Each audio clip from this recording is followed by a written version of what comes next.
Hello students, today we are going to see how we write down the VHDL codes for the flip-flops. There are four flip-flops. As we know, they are SR, JK, D and T. So one by one we will be seeing how we write down the VHDL code for any flip-flop. So first we are considering the set reset or the SR flip-flop.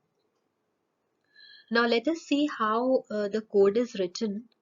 If you observe the first four lines, these are used to import the libraries. You might be knowing in C++, we use hash include, conure.h, iostream.h and so on. So in a similar manner in VHDL, we have to include the libraries, and these first four statements are used for the inclusion of the libraries. So these will be standard for all the codes. Second part of the code, you can see it is the entity. So the entity has been defined for the SR flip-flop. And the third part, that is the remaining part of the code, is basically the architecture of the flip-flop. Like we will be defining how it functions. So one by one, let us see how it is working. So we are defining an entity, and the name of the entity we have kept as SR_FF. So this is the basic syntax. Entity name is. In the port section, we give the inputs and outputs, their data type and their names. And then we end the entity by the name SR_flip-flop. So we can see there are three inputs we have taken here. They are S, R and clock signal, and we have kept the input signals of the data type std_logic. We can take it as bit also. Then another part we have output. So Q and Q bar are representing the output, and the data type we have taken as std_logic. However, we could take bit also. So this is the manner in which the entity for the flip-flop has been defined. We can see overall there are two outputs and three inputs. Now we are writing the architecture for this particular flip-flop. So the name of the architecture we have taken as behavioral. So architecture behavioral of SR_flip-flop, that is the name of the entity, is. So we begin the architecture by the statement begin. And in the process statement, we write down the name of the variable as clock. So what does this mean? It shows that whenever there will be a change in the clock signal, then this code would be further executed. That's what we want, because in sequential circuits, the output will change only when there is a change in clock as per our requirement. Another variable we are declaring, its name is TMP and its data type is std_logic. It will be used later. Now this begin is for beginning of the process. So this process has been started here. So whenever the clock changes, this will begin. So we have a condition. We are using if then statement to put some conditions. So the condition is if the clock is 1 and clock tick event. What does this clock tick event mean? It means that when the clock is changing from 0 to 1 or 1 to 0.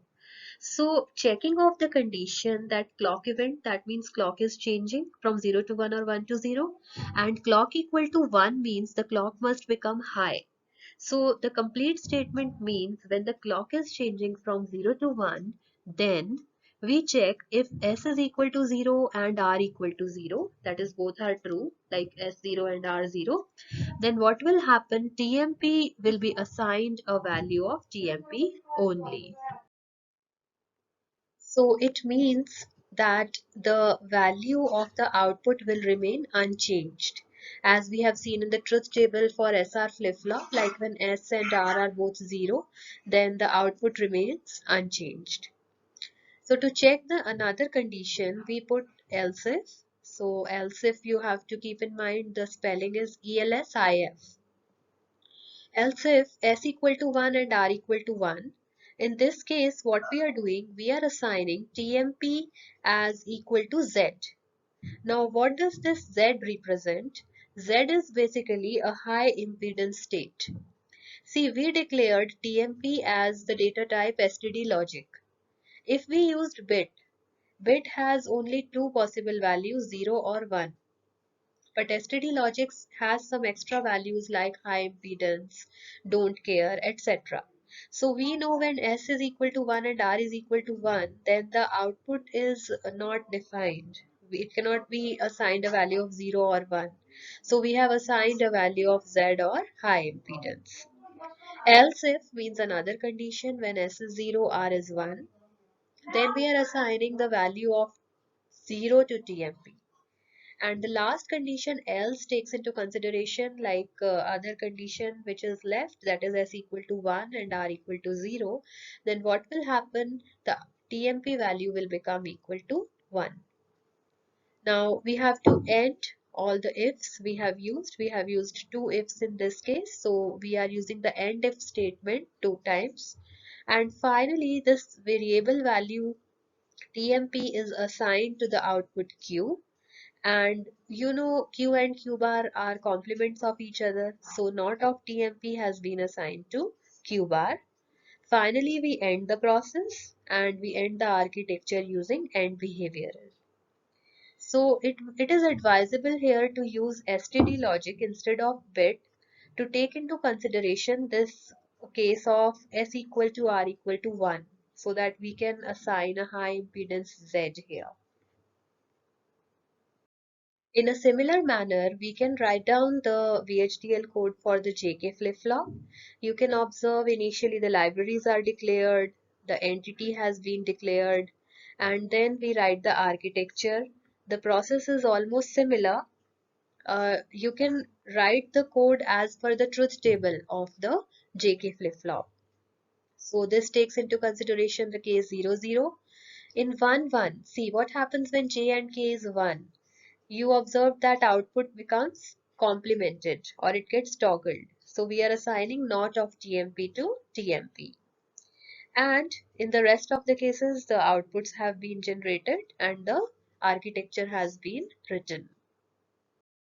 Similarly, the code for D flip-flop can be written. For D flip-flop, we have two inputs D and clock and one output Q. So it is quite simple because we know whenever the clock comes, the output status becomes equal to D. So it's a shorter code and this is the VHDL code for D flip-flop. At last, we write the code for T flip-flop. And for T flip-flop, we can observe that there are two inputs, T and clock, and one output Q. We can take Q bar also, or you can simply write Q because Q bar will always be the negation of Q itself. So in a similar manner, we are considering the clock event and clock equal to 1. What happens when T is 0, then the output remains unchanged, and when T is 1, the output becomes negated. So this is the code for T flip-flop. Thank you so much for watching the video. In case of any doubts, you can post in the comment section. I would be glad to answer your queries. Thank you so much.